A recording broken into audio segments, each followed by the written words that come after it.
Hello everybody, welcome to today's little episode that I'm entitling Wealth All Around Us, just off the top of my head.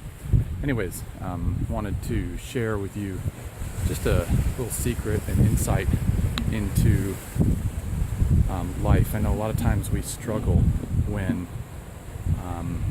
we're going through life, particularly for a lot of people in the financial arena.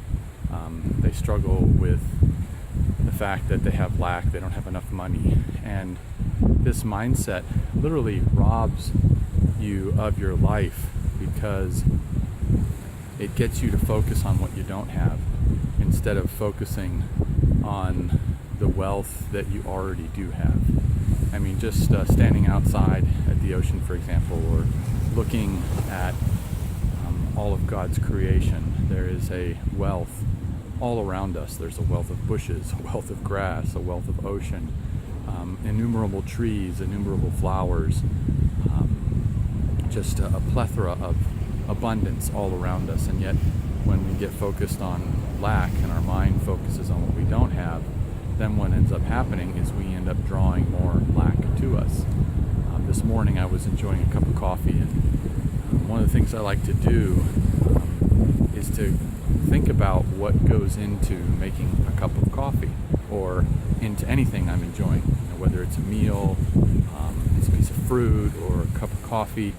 You have to think about, there's three aspects. There's the cost, there's the price that you pay, and then there's the worth that it really is involved. So when I was looking at that cup of coffee and I think about, okay, well, first of all, there had to be a plant that was planted, and that plant had to grow, it had to be given water, it had to have somebody whose life was invested in actually watering that plant, cultivating it, and taking care of it.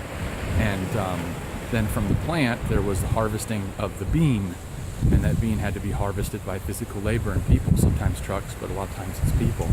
Then that bean needed to be roasted, or cured first, then roasted. The beans needed to be selected from the good ones and the bad ones, and that took human labor. Then there was, like I said, the roasting of the bean.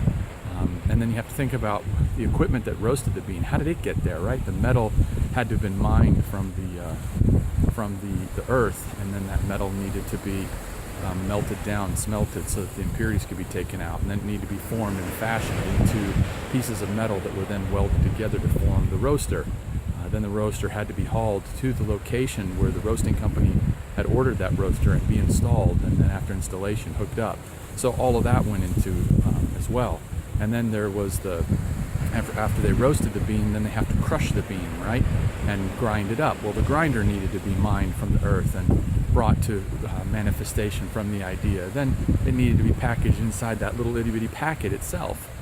And then it needed to be put into a package, and that package had a graphic artist who went through several renditions to make the design, and then it was sealed, and then it was put into a box, and that box needed to be manufactured. So when you start to think about what went into getting that cup of coffee to you, you realize the wealth of human labor and just the span of time that went past in order to bring that cup of coffee for you to enjoy it right there at that spot.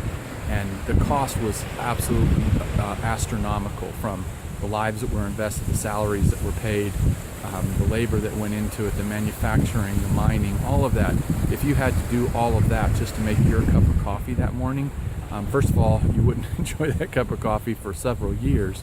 And so the cost is astronomical. The price that you paid is very nominal considering what went into it. And then the worth I like to think about, from the very beginning of time, right? The worth of that cup of coffee is more than you could ever pay, because that worth includes the evolution of humanity from the time of Adam and Eve until the time that we find ourselves in today. And so when you realize that, even like, for example, the clothing that you're wearing, right? Think about what went into making that clothing that you wear, from beginning to end, and from the value, the worth of humanity from the beginning of humanity until now. I mean, if you think about it, you're walking around with millions and millions, and if not billions, of wealth surrounding you to ensure that you could walk today with some clothing on you and have a meal and and have a drink. Everything that you're touching, everything that you engage in communicates the wealth of life all around you. And if you focus on that, if you focus on everything that God has allowed you to enjoy from the time you were born until now, from everything that you've seen, everything you've touched, everything you've tasted, everything you've smelled, everything you've heard from music, you just can't help but be filled with a tremendous awe and gratitude for life and for what God has given you. And that really starts putting your focus on the wealth and the abundance that's all around you. And that's what you need to focus on. Focus on the goodness of God. Focus on how much He's done and to take care of you, and the beauty that He's surrounded you with, whether you're enjoying a place in Hawaii, or you're walking on the beach in California, or you're enjoying just going through the city that you live in and all the buildings that are there.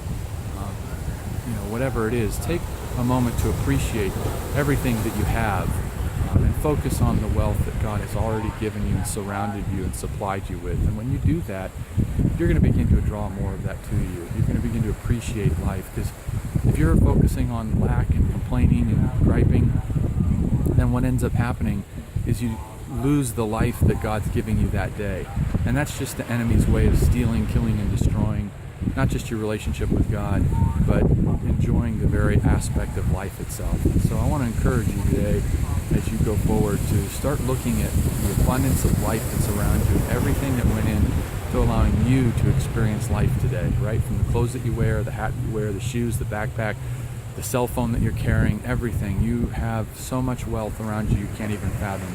It was once said, when you look at the wealth of the world, that if you're living with clothes on your food, or clothes on your back, shoes on your feet, a meal in your stomach, and even $20 in your pocket, even if you don't have $20, you live and are abundantly wealthy, more wealthy than almost 90% of the population of the earth. And so, even the people who are struggling and really down and out, they have so much to be grateful for. It's really amazing. And so, again, just appreciate the wealth that you have around you and the life that you've been given. And take this day to reflect and ponder and go back over the course of your life and everything that you've enjoyed up until now, and just the people that have been in your life, the relationships that you've experienced, everything. Just go through everything and you realize just how blessed you really are. So that's the wealth that surrounds you today. And I hope you find this message encouraging, and I hope you take the time to do what I was sharing with you today. So until we connect again, just remember to continue your journey onward and upward into our precious Lord's presence. Love you. God bless. We'll talk to you later. Bye-bye now.